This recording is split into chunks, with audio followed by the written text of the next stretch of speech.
Hi everyone, आइए start करते हैं अपना अगला टॉपिक जिसका नाम है वेस्ट मल्टीप्लायर।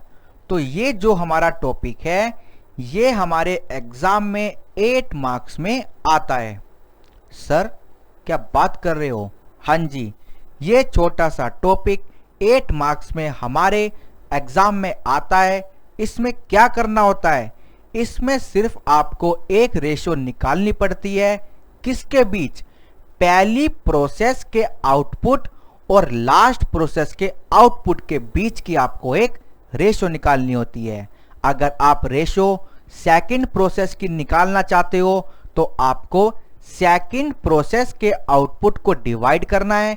किससे?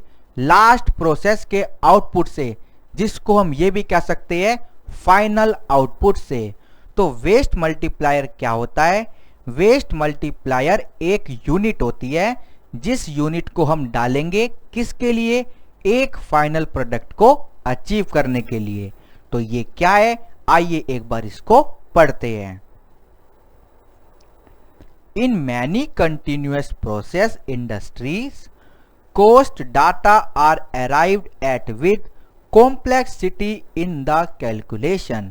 जो हमारी प्रोसेस इंडस्ट्री होती है जिसका बहुत सारे प्रोसेस में काम होता है, तो उनकी कॉस्ट को निकालना बहुत कॉम्प्लेक्स होता है। Second point, a spinning unit of cotton textile industry has set of processing department।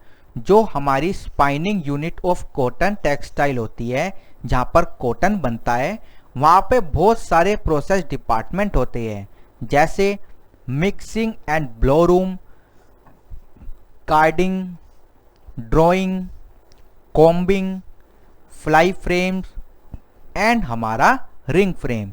ये प्रोसेस क्या होता है मुझे ना पता है और ना मैं बताने में इंटरेस्ट रखता हूं। तो आपको ये सारे प्रोसेस एक spinning unit of cotton textile industry में होते हैं। तो इन सब प्रोसेस में काम होने के बाद फाइनल प्रोडक्ट हमारा कॉटन आता है। Third point, actually spinning unit comes under continuous process industry. जो हमारी स्पाइनिंग यूनिट है वो कंटिन्यूअस प्रोसेस इंडस्ट्री में आती है। Fourth point, mixing and blow room are the starting point when the raw material cottons enters and come out as a yarn in the ring frame section. तो mixing and blow room हमारी first process होती है, जहां पर क्या होता है, हमारा रॉ मटेरियल एंटर होता है और उसके बाद एक यार्न एक रिंग फ्रेम में आता है। तो ये बता रहे हैं कॉटन टेक्सटाइल में क्या क्या प्रोसेस होती है। हमको तो एग्जाम में क्वेश्चन सोल्व करना है। अभी हम नीचे फॉर्मूला देखेंगे और अपने क्वेश्चन को सोल्व करेंगे। Fifth point, obviously like every processing industry in spinning mills certain amount of wastage is emerging out of products in each and every department. तो जहां पर बहुत सारी प्रोसेस होती है वहां पर प्रोसेस वाइज वेस्टेज निकलती है। Sixth point, it is segregated as usable waste and saleable waste apart from invisible loss. तो ये जो वेस्ट आता है ये यूजेबल भी होता है और सेलेबल भी होता है, पर हमको कुछ इनविजिबल लॉस नहीं मिलता। While the usable waste and sellable waste can be measured physically, then the invisible loss is found out from the input and output of raw material after considering due weightage of sellable and usable waste। तो जो waste saleable है और usable है उसको हम कैसे निकाल सकते हैं कि कितना इनपुट आपने डाला और कितना आउटपुट आपको मिला, उसका डिफरेंस क्या आ जाएगा? उसका डिफरेंस आपका वेस्ट आ जाएगा। पर जो इनविजिबल लॉस है उसको कौन कैलकुलेट करेगा? उसको वेस्ट मल्टीप्लायर कैलकुलेट करेगा। 8 point. The actual waste which is extracted from the machine process depends upon the impurities in the cotton. Thus the production process involves wastage has a routine or a cycle. तो जो हमारी production process होती है इनमें एक routine होता है, एक प्रोसेस होता है और सारी प्रोसेस पर वेस्ट जरूर आता है। 9 point. Waste multiplier is that quantity of output from any process which will be needed to get 1 unit of final output. तो ये बात मैं आपको बता चुका हूं। 10th point. हमारे काम की बात आ गई। फॉर्मूला क्या है? The formula to calculate process wise waste multiplier is as follows. अगर आपको प्रोसेस वाइज वेस्ट मल्टीप्लायर निकालना है तो फॉर्मूला क्या निकला? उस प्रोसेस का output concern process output divided by final output.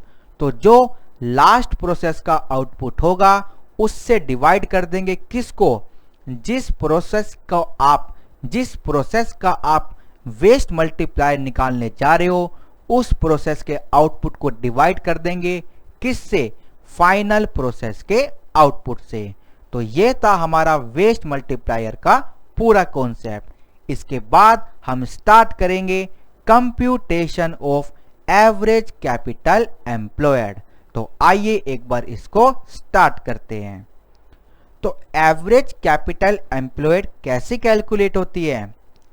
Particulars एक आपका होगा करंट ईयर और एक आपका होगा पिछला साल। तो आपको पहले लेना है नेट फिक्स एसेट यानी कि आफ्टर डेप्रिसिएशन। फिर आपको लेना है नॉन करंट इन्वेस्टमेंट, जो आपने इन्वेस्टमेंट कर रखी है। अगर नॉन करंट है तो आपको वो लेना है। अगर क्वेश्चन साइलेंट है तो आपको क्या एज्यूम करना है? इन्वेस्टमेंट करंट है और उसको इग्नोर कर देना है। तीसरा आपको लेना है करंट एसेट। फिर इनका टोटल आ जाएगा, उसमें से माइनस करेंगे करंट लायबिलिटीज। तो करंट लायबिलिटीज को माइनस करने के बाद जो हमारी अमाउंट आएगी उसको हम बोलेंगे टोटल कैपिटल एम्प्लॉयड। तो टोटल कैपिटल एम्प्लॉयड आ जाएगी। फिर एवरेज कैपिटल एम्प्लॉयड कैसी आएगी? आपको 1 साल की कैपिटल एम्प्लॉयड और 2 साल की कैपिटल एम्प्लॉयड को प्लस करना है और डिवाइड कर देना है 2 से। तो आपकी एवरेज कैपिटल एम्प्लॉयड आ जाएगी। आप देख पा रहे होंगे कितने इजी फॉर्मूले हैं और इनकी वेटेज अप्रोक्स 30 मार्क्स हमारे क्वेश्चन में आती है। हमारे एग्जाम में अप्रोक्स 30 मार्क्स के क्वेश्चन इन्हीं फॉर्मूले से पूछे जाते हैं। Any amount of revaluation reserve shown in balance sheet और shown in additional information and includes in any asset shall be reduce from capital employed. अगर कोई रिवैल्यूएशन रिजर्व बैलेंस शीट में गिवन है, बैलेंस शीट में liability side आएगा, तो हमको उस रिवैल्यूएशन रिजर्व को माइनस करना है। या फिर वो रिवैल्यूएशन रिजर्व नीचे फुटनोट में गिवन है और लिखा है इंक्लूड्स इन एनी एसेट, तो आपको माइनस करना है। पर अगर नीचे लिखा हुआ है पर वो कहीं पर भी इंक्लूड नहीं है तो आपको उसको इग्नोर करना है। And capital employed ignore the following. नीचे दी गई चीजों को आपको इग्नोर करना है कैपिटल एम्प्लॉयड निकालते समय। अगर कोई कैपिटल वर्क इन प्रोग्रेस है तो आपको उसको कंसीडर नहीं करना, ना तो प्लस करना और ना ही माइनस करना। करंट इन्वेस्टमेंट, करंट इन्वेस्टमेंट को भी आपको क्या करना है? इग्नोर करना है। Hint, if question is silent then assume given investment as current and ignore. अगर क्वेश्चन में इन्वेस्टमेंट लिखी गई है तो आपको उसको क्या एज्यूम करना है, आपको उसको करंट एज्यूम करना है और उसको इग्नोर कर देना है। Third, investment in others companies including subsidiaries. तो अगर कोई इन्वेस्टमेंट बैलेंस शीट में गिवन है, आपने इन्वेस्टमेंट कंपनीज में की है, चाहे आपने अपनी सब्सिडरी में क्यों ना की हो, तो आपको उसको भी कंसीडर नहीं करना, ना तो ऐड करना और ना ही लेस करना। Investment in building etcetera not use for business. आपने कोई ऐसी इन्वेस्टमेंट की है जो बिजनेस में यूज नहीं होती, तो आपको उसको भी कंसीडर नहीं करना। Preliminary expenses and debit balance of profit and loss account, आपको इन दोनों सम को भी इग्नोर करना है। पर याद रहे, जब आप नेटवर्थ निकालोगे तो ये दोनों सम काम आते हैं, but it is considered for computation of net worth. तो ये था हमारा पूरा कॉन्सेप्ट एवरेज कैपिटल एम्प्लॉयड निकालने का, जो हमारा रेशो में भी यूज होता है, क्योंकि रेशो में हमने 2-3 फॉर्मूले देखे थे जहां पे एवरेज कैपिटल एम्प्लॉयड का जिक्र हुआ था। तो एवरेज कैपिटल एम्प्लॉयड होता है खत्म।